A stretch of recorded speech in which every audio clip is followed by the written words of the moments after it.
ఓం నమో భగవతే వాసుదేవాయ. యదా సంహరతే చాయం కూర్మో జ్ఞానీవ సర్వశః ఇంద్రియాణి ఇంద్రియార్థేభ్యః తస్య ప్రజ్ఞా ప్రతిష్ఠిత. యదా సంహరతే చాయం కూర్మో జ్ఞానీవ సర్వశః ఇంద్రియాణి ఇంద్రియార్థేభ్యో తస్య ప్రజ్ఞ ప్రతిష్ఠిత. ఇక్కడ యదా సంహరతే చాయం, ఏ విధంగా అయితే కూర్మము అంటే తాబేలు, ఏ విధంగా అయితే తాబేలు తన యొక్క అవసరం లేనప్పుడు తన అవయవాలను ముడుచుకుంటుంది.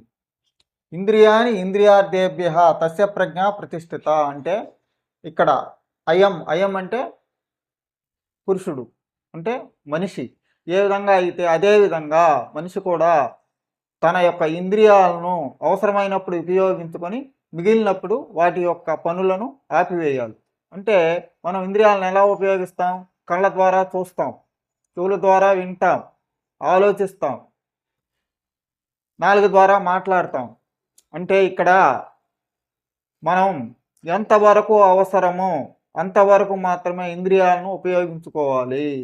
అది చూడటం కావచ్చు, మాట్లాడటం కావచ్చు, వినడం కావచ్చు, ఆలోచించడం కావచ్చు. ఎంతవరకు అవసరమో అంతవరకే గనక తాబేలు ఏ విధంగా అవసరం లేనప్పుడు తన అవయవాలను లోపలికి ముడుచుకుంటుందో అదేవిధంగా మనం అవసరమైనప్పుడు మాత్రమే ఆ ఇంద్రియాలను ఉపయోగించుకొని మిగిలిన సమయాల్లో ఆ ఇంద్రియాలను ఎప్పుడైతే మనం వాటి యొక్క పనులను ఆపివేస్తామో అటువంటి మానవుడు శక్తివంతుడు, జ్ఞానవంతుడు అవుతాడని ఈ శ్లోకం ద్వారా శ్రీకృష్ణ పరమాత్మ మనకు తెలియజేస్తున్నాడు.